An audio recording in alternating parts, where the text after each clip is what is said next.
Shalom, all praises to Yahweh, Ba'ashem, Yahushai. Double honors unto the apostles and elders of great millstone who rule well. And shalom to you, sincere Akyam, the elect, hopeful elect. Alright, it's an article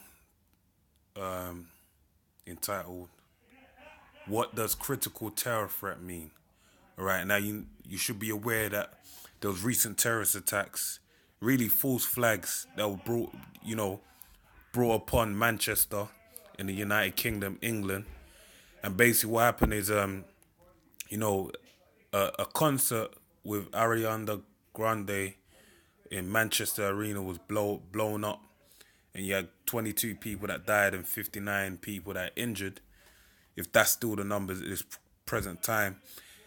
And basically, off the back of that, the whole UK's been in a severe terror threat, and now it's been upped to a critical threat. Now, I'm gonna go through this article and it's gonna outline the information. But the point is, man, that we're in that time where we're getting closer and closer to Jacob's trouble, because they're getting off the back of this event. You've had many different events happen, man. You had someone that wanted to stab people in Birmingham for Virgil, for the what happened in Manchester. You had a guy down in Buckingham Palace, which tried to basically they arrested him for having knives. All right, and they said the Queen was about to come out. So you have a lot of activity going on off the back of that, and they're still saying that there's an imminent threat of terror. Okay, so this right now it's in a very hot zone. Okay, and also as well alongside that as well, France Macron has basically said that he's going to extend the time that their threat level is going to be extended for a longer amount of time. Okay, so this reads: the UK is now on the highest security threat level following a terrorist atrocity at the Manchester Arena. Within hours of the Manchester Arena terror attack, Prime Minister Theresa May raised the terror threat level in the UK to critical.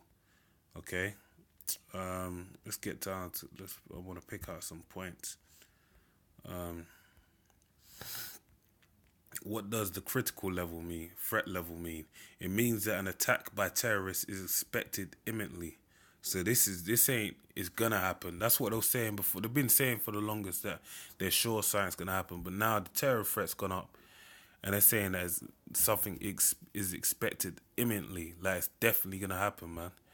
According to the government, the decision to move the terror threat from severe to critical was reached partly because Abedi may have been operating as part of a network whose members may well strike. Okay, and they even said they arrested his brother down in Libya. Okay, so they're really like swooping down with this one. Arrested a woman as well in connection with this. They're saying how many levels are there in total? 5. The other 2 are moderate. Attack is possible but unlikely, and low, which means an attack is unlikely. Okay. So now there's an operation called Tempera. Now, if you know what the word tempera is, it goes back to temper, and when you temper something, it's basically to make it hard. Okay, is the reason why they named it this is because it's the transition. It's to basically outline that there's going to be a change implemented. Okay, it's being tempered to basically harden, to bring about that martial law. Okay, bring about really the martial law is for the New World Order. Okay, a one world Luciferian doctrine to be accepted by the masses, which means the mark of the beast, which is the RFID chip, is going to be implemented, and you can't live without it. All right, that's the society they want to bring to the land. This is an established security measure, meaning troops will be helping law enforcement at sensitive security points, including railway stations, and the Houses of Parliament, and other sites and events that attract large numbers of people may also see soldiers. However, it will not be the first time troops have been drafted to help battle the terror threat. Other occasions include February 2003, when soldiers appeared at Heathrow during driving armored vehicles. The move came after fears were sparked extremists could be on a loose with a surface-to-air missile launcher. Now, the difference that they say when you go through it says here, man, that they've had it before. But what you gotta understand is that basically, listen, the levels we're at right now is a different fucking ball game, man. Because the way it was before back then, if you realize you have the Civil Contingency Act, which was passed in 2004, and that basically implements martial law.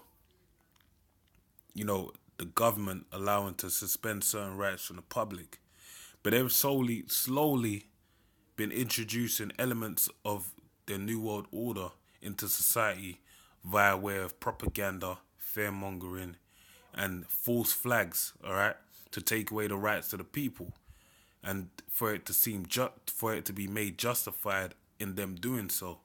So this whole thing they've had the past 3 years have been on severe. Now they've gone up to critical, but there's a normalization of militarization of the police and of the danger that people are among and the actual security they feel with having the militarization of the police and the movement towards a new world order. All right, they're doing that, man. It don't matter. Even if tomorrow they say it in critical, we're still fucking moving in this place in terms of Esau's gonna Jacob's trouble's gonna come. These prophecies gonna come to pass, man. This shit's moving. There ain't no two ways about it. Okay. Like it says here, that how long have critical threats levels lasted before? The occasion in 2006 lasted for 3 days, while in 2007 instance lasted 4 days. Okay, but this is a different ball game, man. All right, this one's gonna last a long. This one's gonna go to the mark of the beast, man. So who makes the decision to raise or lower the levels? The Joint Terrorism Analysis Center decides. Established in June 2003, the organization is based at MI5's London headquarters and includes representatives from 16 government departments and agencies. All right. So that's that on this article.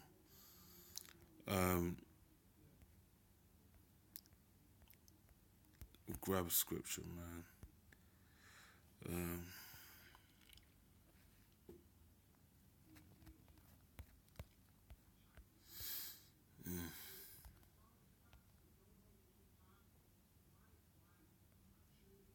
Alright, man.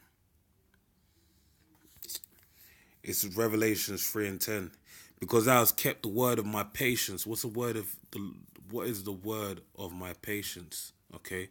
The word is the Bible, man, the scriptures, okay, which is a spirit.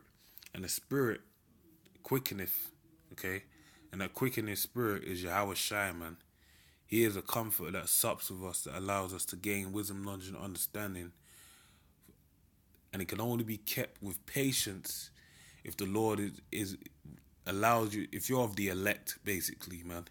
The Lord has to allow the spirit to remain on you. Saul's a good example. Saul got that spirit taken off of him, and that portion was placed upon David. And David saw that, man. And that's why he prayed in Psalms 51. He said, take not your Holy Spirit off of me, man. Because he understood that, look, man, faith is a gift from the Most High, all right? And there's a measure of faith you're given, and you have to meet that measure, man. But then the Lord can take that away from you.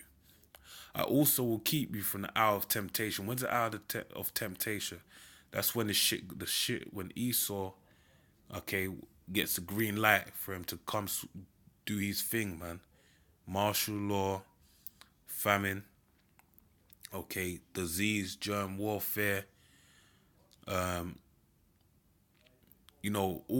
hell breaking loose. But really, the so-called white man swooping down on Israel, man, trying to rounding up certain men, okay, that are allotted to get their head put in a guillotine, all right?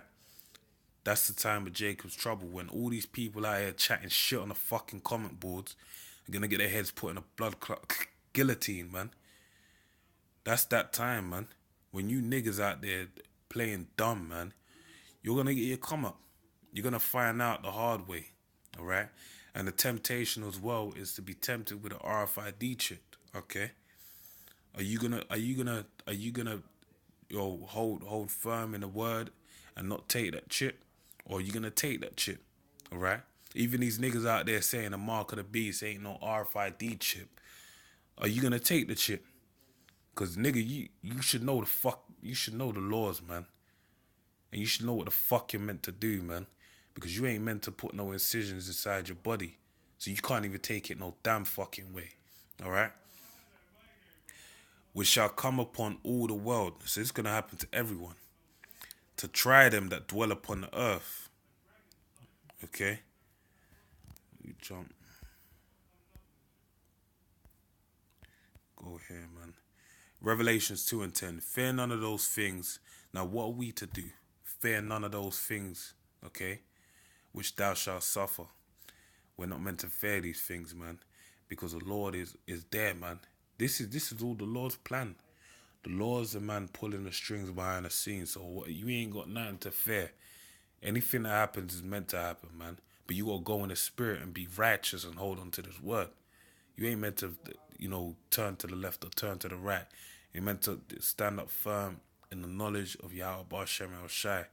Don't take that chip because it will lead to condemnation. All right? Tells you that in Revelations 14. Read that. Behold, the devil shall cast some of you into prison. Who's the devil? A simple answer to that is who the fuck is has the power to cast us into prison. You go up in them court systems, you got them pasty crackers sitting up there, basically running the shit, man. They're the ones they're the devil that shall cast you into prison, that ye may be tried. Okay, the trying of our faith. Okay, and ye shall have tribulation 10 days. What does it say in Acts? Short through that enter the kingdom through great tribulation, man. So, and ye shall have tribulation 10 days, which is a perfect amount of time. It could be 2-3 days. It could be months. It could be wherever the Lord deems. Be thou faithful unto death. It could be to the time of your life. The clock for your life is up, man. So it said, be thou faithful unto death, man. When your head sits in that guillotine and it comes down and takes you out, hey, that's you did the right thing. That's a righteous deed to do, man. And I will give thee the crown of life, okay? And the Lord said, don't take no one, let no one take your crown from you, man. Crown being this wisdom, knowledge, and understanding. So to get crowned physically, like it tells you in the book of Esdras, hey, you need to hold on to that crown firmly. The wisdom, knowledge, and understanding, right? And keep to it. Keep to those dark sayings, those prophecies, and the hidden words, so that you can be crowned by Yahweh Shai in a time when it is the time to be crowned. So with that, man, I pray you're edified. Say shalom. And all praise to Yahweh Hashem El Shai. Double honors unto the apostles and elders of Great Millstone who rule well. And shalom to the elect. Shalom.